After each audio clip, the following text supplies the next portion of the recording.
नमस्कार, मी जिल्हा परिषदेची मराठी शाळा बोलतीये। आज तुम्ही मला येथे बोलण्याची संधी प्राप्त करून दिली, धन्यवाद। खूप दिवसापासून तुमच्याशी बोलायची माझी इच्छा होती, आज ती इच्छा पूर्ण होत आहे। होय, मी जिल्हा परिषदेची मराठी शाळा बोलतीये। काय चालले हे? आज सगळीकडे इंग्रजी शाळेचे पेव फुटले आहेत आणि तुम्ही पालक पण त्याला बळी पाडत आहात। तुम्ही कोणत्या शाळेत शिकलात? पूर्वी काय इंग्रजी शाळा होती का? जे मोठमोठ्या पदावर गेलेले लोक आहेत त्यांनी काय इंग्रजी शाळा शिकली होती का? नाही, ते फक्त मराठी शाळा शिकले आहेत। ते सर्वच क्षेत्रात सक्षमपणे उभी आहेत। अनेक मातृभाषेला विशेष महत्त्व आहे। डॉक्टर APJ अब्दुल कलाम, जयंत नारळीकर इतिहास घडविणाऱ्या कितीतरी लोकांनी मातृभाषेतूनच ज्ञान घेतले। जेवढे आपण मातृभाषेतून ज्ञान घेऊ शकतो तेवढे आपण इंग्रजी भाषेतून घेऊ शकत नाही।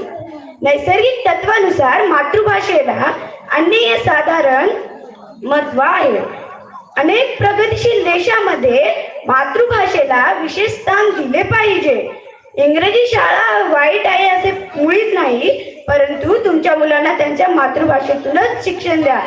किमान प्राथमिक तरी शिक्षण त्यांच्या मातृभाषेतूनच झाले पाहिजे।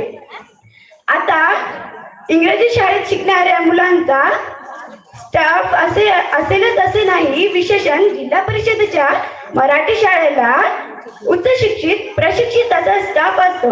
आता सर्वच जिल्हा परिषदेच्या शाळा डिजिटल होत आहेत आणि तुमच्या पाल्यांना सर्व साहित्य मोफत मिळत आहे।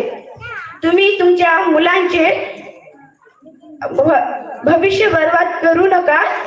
वेळीच सावध होऊन तुमच्या मुलांचे जिल्हा परिषदेच्या प्राथमिक शाळेतच पाठवा। माझं बोलणं तुम्हाला कळत असेल, मी यापुढे काही न बोलता इथेच थांबते। जय हिंद, जय भारत, जय महाराष्ट्र, जय जिल्हा परिषद शाळा।